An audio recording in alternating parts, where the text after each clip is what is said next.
de luz, nascido amor, e nos conduz a paz nos envia.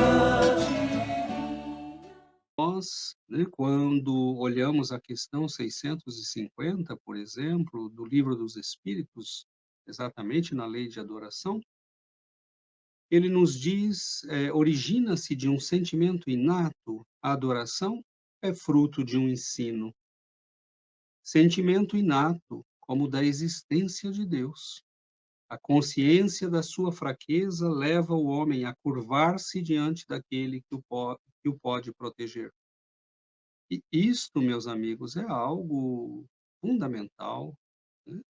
Allan Kardec está tocando aqui em algo extremamente importante, porque nós vamos ver ao longo de toda a história o homem buscando algo superior, a criatura humana buscando proteção, amparo, entender as coisas, compreender, né, os fenômenos, a vida, a existência, por que nós nascemos, por que passamos um período tão curto neste mundo, muitas vezes marcado por tantos sofrimentos, tantas angústias, tantas lutas.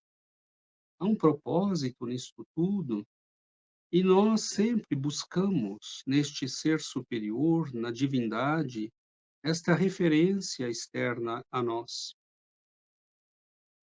E o benfeitor espiritual que respondeu ao codificador está dizendo: isto é um sentimento inato, não foi colocado na criatura humana pelo processo educativo. E nós vamos ver, né, que as religiões existem, religiões e religiões, dos mais diferentes tipos, com as mais diferentes características, com as mais diferentes formas de abordar e de ver Deus, a criatura humana e a relação de Deus com a criatura humana.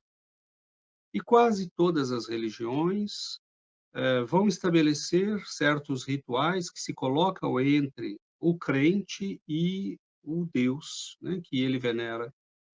Quase sempre temos um corpo sacerdotal, quase sempre temos intermediários entre nós e Deus. Natural, desde o passado é assim, quando nós olhamos lá na Síria, né, na Babilônia, nós já vamos encontrar, né, os grandes templos, sacerdócio organizado, a formação de pessoas que seguiriam certas tradições, escolas de formação, embora politeístas, os caldeus, os assírios, os egípcios, né, davam uma importância muito grande para a relação do homem com as forças superiores.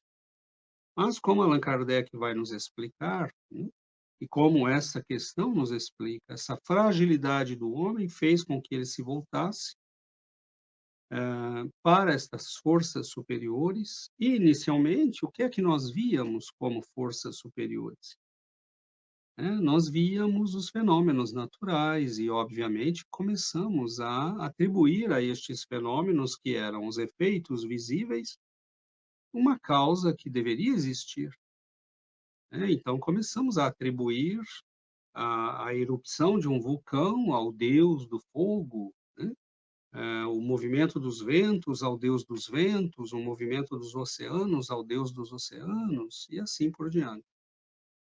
Mas nós vamos, ao longo da história, compreendendo que, obviamente, certamente, quando olhamos a história do Egito, da Grécia, nós vamos ver que os grandes iniciados, né, no orfismo grego, por exemplo, que é muito semelhante às concepções espíritas, acreditavam em reencarnação, na imortalidade da alma. Eles sabiam que não era possível, né, que nós tivéssemos dezenas e dezenas de deuses. Isto era só para satisfazer a mentalidade popular, que era ainda muito primitiva. No entanto, nós vamos ver, e devemos começar talvez por aqui o nosso questionamento. Allan Kardec, na parte terceira do Livro dos Espíritos, fala das leis morais. E isso é muito sério. Porque nós poderíamos perguntar assim, nós temos opção de escolher ou não sermos religiosos?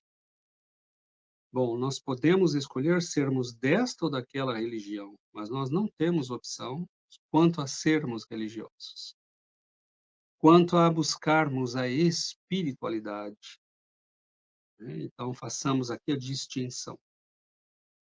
Nós podemos escolher esta ou aquela religião que nos satisfaça mais para nossos traços de caráter, mas não podemos ignorar que Allan Kardec e os espíritos benfeitores chamam este sentimento inato em nós de lei de adoração.